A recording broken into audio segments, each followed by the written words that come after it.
History is often taught as a series of explosions. We are taught that empires end with a bang. We imagine the barbarians storming the gates of Rome, the bombs falling on Berlin, or the guillotine dropping in Paris. We are conditioned to believe that the end of a superpower is a loud, violent, and obvious event that happens on a specific day in a specific year. But this is a lie. This is a theatrical version of history designed to keep you watching the horizon for an army that will never arrive, while you ignore the termites eating the floorboards beneath your feet. The truth is that most empires do not die by murder. They die by suicide. And more specifically, they die because their architects decide to dismantle the building and sell the bricks before the roof collapses. We are currently witnessing the final stages of the American empire. But if you are waiting for a sudden crash, a single day where the stock market goes to zero and the dollar becomes worthless, you are looking for the wrong pattern. You are looking for the Roman pattern. You should be looking for the Dutch pattern. In the 18th century, the Dutch Republic was the envy of the world. They possessed the global reserve currency, the strongest navy, the most advanced financial system, and the highest standard of living in human history. They were the masters of the universe. And yet, over the course of 50 years, they slowly, quietly, and methodically ceased to be a superpower. They did not lose a catastrophic war that destroyed their homeland. They did not suffer a plague that wiped out their population. Instead, they suffered from something far more insidious. Their elite class, the merchants, the bankers, and the politicians, realized that there was no more growth to be had at home. They realized that the cost of maintaining the empire was higher than the profit it generated. So, they made a cold, calculated decision. They decided to export their wealth. They decided to lend their capital to their enemies. They decided to financially dismantle their own nation to preserve their own fortunes. They exited the empire before it fell. To understand what is happening to the United States today, to understand why the stock market hits all-time highs while the bridges rust and the middle class evaporates, we must travel back to Amsterdam in 1780. The parallels are not just striking, they are terrifying. The Dutch pattern is the blueprint for how a hegemonic power hollows itself out. It is the story of how a nation of producers becomes a nation of speculators, and how a ruling class separates its own destiny from the destiny of its people. Let us begin in the Golden Age. In the 1600s, the Dutch were the workshop of the world. They were the innovators. They invented the sawmill, they perfected the Floyd ship, which could carry more cargo with fewer crew than any other vessel, and they mastered the art of wind energy. They were a nation of hard assets and hard work. They imported raw timber and iron, processed it with superior technology, and exported finished ships and machinery. This productivity created a massive surplus of capital. Amsterdam became the richest city on earth because it was the most productive city on earth. The Dutch guilder was the world reserve currency, not because of a military decree, but because everyone wanted Dutch goods. The currency was backed by the sweat, the engineering, and the physical dominance of the Dutch economy. But success breeds a specific type of cancer. As the Dutch became wealthier, wages rose. The standard of living skyrocketed. It became expensive to build ships in Amsterdam compared to the rising competitors in England and France. The Dutch labor force became accustomed to luxury. They were no longer the hungry, scrappy innovators of the previous generation. They were the comfortable, complacent inheritors of a fortune. And this is where the pivot happens. This is the moment the cancer metastasizes. The Dutch capital holders, the merchant families who ran the Dutch East India Company and the Bank of Amsterdam, looked at the numbers. They saw that the return on investment for building a factory in the Netherlands was falling. Labor was too expensive, regulations were too high, the domestic market was saturated. So they asked themselves a fatal question. Why should we go through the trouble of running businesses and managing workers when we can simply lend money? And so the Dutch Republic shifted from an economy of production to an economy of finance. They stopped being the workshop of the world and became the banker of the world. This moment is celebrated by economists as a sign of sophistication. And they call it the financialization of an economy. They tell you it is the natural evolution of a developed nation. But in reality, it is the beginning of the death spiral. When an empire stops making things and starts making money from money, it has signed its own death warrant. Throughout the 1700s, the Amsterdam Stock Exchange became a casino. The Dutch elite invented complex financial instruments, derivatives, and futures contracts. They created bubbles in exotic assets. They felt richer than ever because the numbers in their ledgers were going up. But the physical economy was rotting. The shipyards began to close. The skilled engineers began to die off without replacements. The fishing fleets shrank. The middle class, which had been the backbone of the Golden Age, began to fracture. But the elite did not care because they had found a new host for their capital. They looked across the channel to their great rival, Great Britain.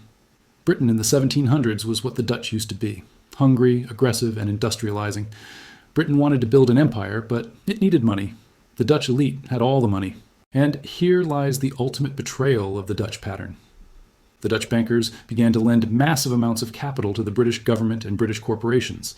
They bought British bonds. They invested in the British East India Company, the direct competitor to their own national interests.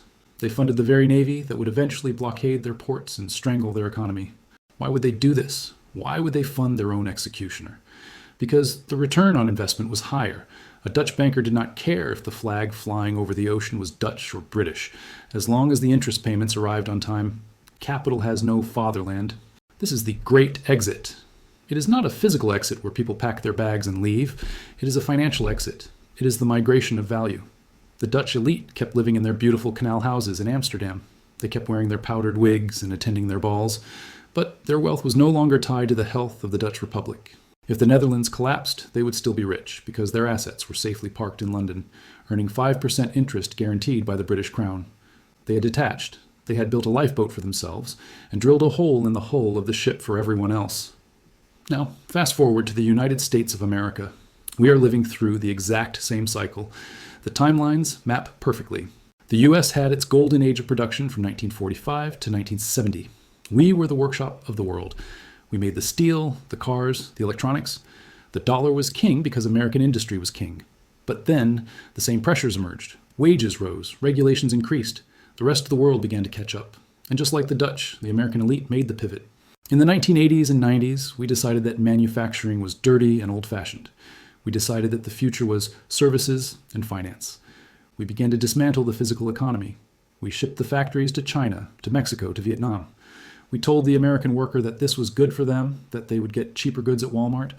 But what we were really doing was the Dutch pivot. We were shutting down the engine of value creation and replacing it with the engine of financial extraction. Wall Street replaced Detroit. The derivative replaced the widget. And just like in Amsterdam, the numbers went up. The GDP rose. The stock market soared. The elite celebrated their genius. They coined terms like the Great Moderation. They told us that they had solved the problem of boom and bust. But all they had done was burn the furniture to heat the house. This financialization created a massive surplus of capital at the top, just as it did in the Netherlands. And this capital needed somewhere to go. It couldn't go into American factories because they were closed. It couldn't go into American infrastructure because that yields a low return. So where did it go? It went into the global market. It went into funding the industrialization of China. Just as the Dutch funded the rise of Britain, the American financial elite funded the rise of China. American capital built the factories in Shenzhen. American capital provided the technology transfers. American capital bought the IPOs of Chinese giants. The logic was identical. Why should I pay an American worker $25 an hour when I can pay a Chinese worker $2 an hour and pocket the difference?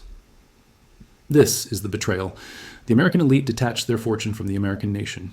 Today, if the United States economy goes into a recession, Apple does not fail. Apple has customers in India, in Europe, in China. If the US dollar collapses, BlackRock does not go broke.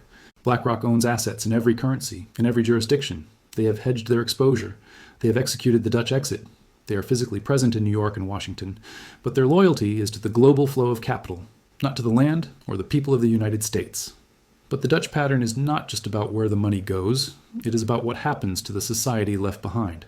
In the late 1700s, as the Dutch economy hollowed out, the society became polarized and decadent. The rich retreated into gated communities and high society. They became obsessed with status, with fashion, with the trivialities of court intrigue. This was the periwig era, a time of massive wigs and massive ignorance. Meanwhile, the poor descended into squalor. The pauperism crisis in Dutch cities became legendary. There were riots, there was anger, but there was no solution, because the resources needed to fix the problem had already been sent to London. Look at America today. We have our own periwig era. We have a culture obsessed with celebrity, with identity politics, with distraction. We have a media apparatus that keeps the population fighting over cultural issues, over which bathroom to use, over which statues to tear down, while the economic foundation rots. This is not an accident. This is a feature of the decline. When the elite can no longer offer the people prosperity, they offer them spectacle.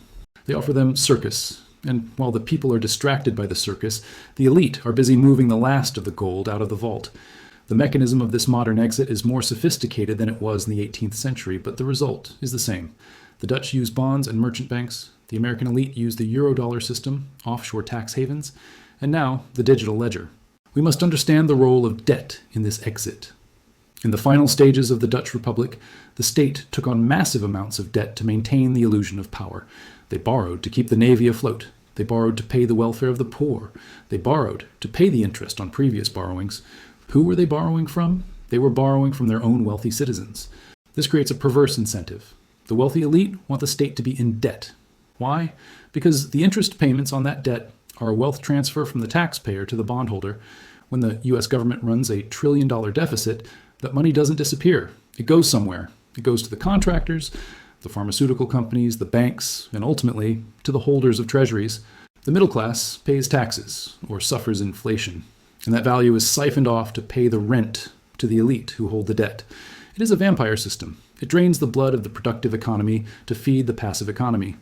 But eventually, the host begins to die. The debt becomes too large to service. The currency begins to lose trust. In 1780, the Fourth Anglo-Dutch War broke out. It was the moment of truth.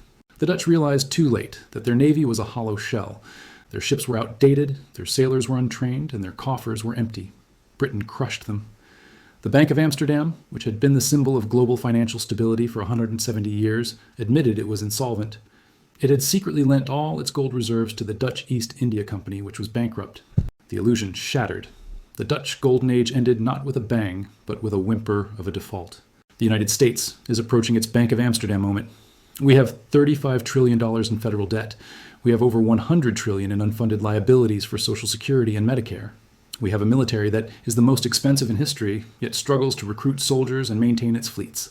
We are hollow. But the elite know this. They are not stupid. They have the best data in the world. They know the math doesn't work. They know the debt can never be repaid in real terms. So, what is the strategy? The strategy is the great detachment. The strategy is to convert their paper wealth, which is denominated in the dying currency, into hard assets and network assets that can survive the transition. This is why you see the billionaire class buying farmland. This is why you see them buying sports teams. This is why you see them buying art. These are assets that cannot be inflated away. But more importantly, this is why you see the pivot to crypto and the cloud. In the Dutch era, you had to move your gold physically to London. It was heavy, risky, and slow. Today, you can move billions of dollars of value into the digital realm in seconds. Bitcoin and the broader crypto ecosystem are often sold to the public as a tool for the little guy to fight the power, and it can be that. But look at who is buying. BlackRock, Fidelity, the venture capitalists of Silicon Valley. They are building the bridge to the new world. They are moving their capital from the state ledger, the US dollar system, to the network ledger, the blockchain. They are preparing for the day when the US Treasury bond is no longer the risk-free asset of the world. When that day comes, when the dollar loses its status, the American state will face a crisis of biblical proportions. It will not be able to import goods. It will not be able to fund its military. The standard of living for the average American will collapse by 30, 40, or 50% overnight. It will be a return to a harder, poorer reality. But the elite will be fine. In fact, they might be richer than before, because they will own the scarce assets, the land, the energy, the algorithms, and the digital coins, priced in the new currency, whatever that may be. They will have successfully exited the falling empire while remaining comfortably seated in their penthouses in Manhattan or bunkers in New Zealand. This exit is not just about money, it is about legal jurisdiction. In the Dutch era, the elite relied on the fact that international law protected their investments in Britain. Today, we are seeing the rise of private law. Corporations are increasingly settling disputes not in public courts, but in private arbitration. They are creating special economic zones. They are effectively seceding from the legal system of the nation-state. If you look at the terms of service of the major tech platforms, you realize that you are agreeing to be governed by their laws, not the laws of the Constitution. They can deplatform you, seizure your digital assets, and silence your voice without due process. This is the new feudalism. The cloud lords are the new aristocracy, and they do not answer to the president or the parliament. The tragedy of the Dutch pattern is the normalcy bias of the population. Up until the very end, the average Dutchman believed he lived in the greatest country on earth. He looked at the beautiful buildings, the history, the art, and he told himself that it would last forever. He could not imagine a world where Amsterdam was a second-rate city. This arrogance blinded him and made him slow to react. He kept saving in guilders when he should have been buying gold. He kept trusting the Bank of Amsterdam when he should have been withdrawing his deposits. Americans suffer from the exact same blindness. We have a religious belief in American exceptionalism. We believe that the laws of gravity do not apply to us. We believe that we can print infinite money without inflation. We believe that we can deindustrialize without poverty. We believe that our military is invincible, even as it loses war after war in the Middle East. This hubris is the anesthesia that the elite use to keep the patient quiet while they harvest the organs. Let's look at the infrastructure. In the Netherlands, as capital fled, the dikes and canals, the very lifeblood of the nation, began to suffer from deferred maintenance. It was too expensive to fix them properly. Today, look at the American power grid. Look at the water systems in Jackson, Mississippi, or Flint, Michigan. Look at the train derailments. This is deferred maintenance. It is the physical manifestation of capital flight. The money that should be fixing the tracks is being used for stock buybacks. The money that should be upgrading the grid is being used to service the interest on the debt. We are cannibalizing the physical nation to feed the financial beast. And just like the Dutch, we are seeing the rise of a rentier class. In the 1700s, the ambition of a young Dutchman was no longer to be an explorer or an inventor. It was to be a rentier, someone who lived off the interest of government bonds. Today, the ambition of the American youth is to be an influencer or an investor. We want to get rich without working. We want passive income. We want to speculate on meme stocks. This cultural shift is a symptom of the economic reality. When work doesn't pay, people stop working. And when speculation pays, people start gambling. A nation of gamblers cannot compete with a nation of builders. This is why the rise of the East is inevitable. While we argue about stock valuations, they are pouring concrete. While we trade derivatives, they are mining lithium. We have forgotten the lesson that the Dutch forgot. Financial wealth is a claim on reality. It is not reality itself. You cannot eat a bond. You cannot live in a stock certificate. If the underlying production collapses, the financial paper is worth nothing. But the elite know this difference. That is why they are buying the real things. Notice the buying spree of farmland by Bill Gates and others. Notice the acquisition of water rights. Notice the massive investment in private energy infrastructure. They are swapping the fake paper claims for the tangible reality before the music stops. They are selling the past, the dollar, to buy the future, resources and tech. There is another layer to the Dutch pattern that is often overlooked: the loss of naval supremacy. The Dutch Empire was built on its navy. It protected the trade routes. But navies are incredibly expensive. As the Dutch economy financialized, the taxpayers revolted against the high cost of defense. They demanded budget cuts. The elite, who were now invested in British ships anyway, did not fight hard to maintain the Dutch fleet. They let it rot. By the time the war came, the Dutch Navy was a ghost. Currently, the U.S. Navy guarantees the safety of global trade. We patrol the Strait of Hormuz, the Malacca Strait, the Red Sea. But the cost is becoming unsustainable. We are seeing the same pressure to cut costs. We are seeing a Navy that is overstretched and undermaintained. And crucially, we are seeing the commercial shipping fleet of the U.S. disappear. How many ships flying the U.S. flag do you see in a port? Almost none. We rely on foreign ships to move our goods. We have outsourced the logistics of our own survival. If a war breaks out in the Pacific, we do not have the merchant marine to support our troops or feed our population. We have sold the ships to buy the stocks. So, how does the story end? If we follow the Dutch script, it does not end with an apocalypse. The Netherlands is still there. Amsterdam is still a beautiful city. But it is a museum. It is a tourist destination. It is no longer a shaper of history. It became a satellite of the British Empire and later part of the European Union structure. It lost its sovereignty. It lost its destiny. The standard of living for the common people stagnated for a century after the collapse. They went from being the masters of the world to being a minor province. For the United States, the fall will be harder because we are bigger and our society is more violent. The Brazilianization of America is the most likely outcome. A society of extreme wealth at the top, living in fortified enclaves, surrounded by a sea of poverty and instability. The central government will remain, but it will be weak, managed by debt, and incapable of solving big problems. The real power will reside in the corporate fiefdoms and the decentralized networks. The U.S. empire will technically exist on maps, but it will be a hollow shell. The action will have moved elsewhere. The new London is not necessarily Beijing. This is a mistake many analysts make. They think if America falls, China wins. But the world is different now. The new London is the cloud. The new empire is not a specific geography. It is a digital layer that sits on top of the world. The capital isn't moving to Shanghai. It is moving to the blockchain, to the AI nexus, to the private cities. The elite are not defecting to China. They are defecting to the internet. They are building a civilization that exists in the ether, governed by smart contracts rather than parliaments. This is the technofeudalism we spoke of before. The Dutch pattern leads us here. When the nation-state becomes a bad investment, the investors build a new state. They are building it right now, and they are leaving you with the bill for the old one. The inflation you feel is the liquidation of the old regime. Every time prices go up, it is a transfer of your labor into their exit liquidity. So what can you do? If the ship is sinking and the captain has already taken the only lifeboat, what is the strategy for the passenger? First, you must accept the diagnosis. Stop waiting for the politicians to fix the country. They cannot fix it. The incentives are aligned against them fixing it. The math is determined. The cycle is turning. Second, you must adopt the mindset of the Dutch elite, not the Dutch peasant. The peasant waited for the government to save him, and he starved. The elite saw the reality and diversified. You must diversify your life. Do not keep 100% of your assets in the US dollar. Do not keep 100% of your faith in the US pension system. You must hold assets that have global value. Gold, Bitcoin, skills that are in demand worldwide. Third, you must detach your identity from the empire. This is the hardest part. We are raised to be patriots. But blind patriotism in the face of a looting class is not a virtue. It is being a useful idiot. You can love the land, love the people, and love the history while recognizing that the system is currently your enemy. The Dutch pattern teaches us that empires are not murdered. They are sold off for parts. The for sale sign has been on the lawn of the United States for decades. The sale is almost complete. The furniture is gone. The copper wiring is being ripped out of the walls. The new owners are waiting for the keys.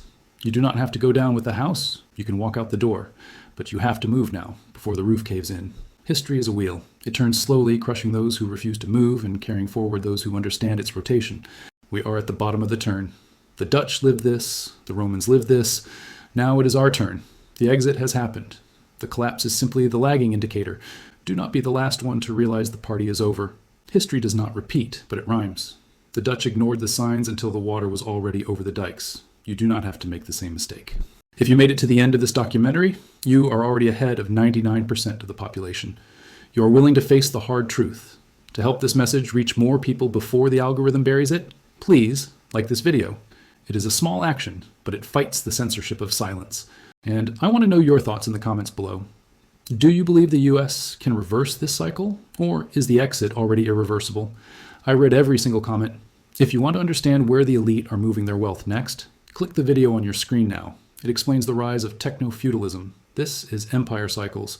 We don't predict the future, we prepare for it. I'll see you there.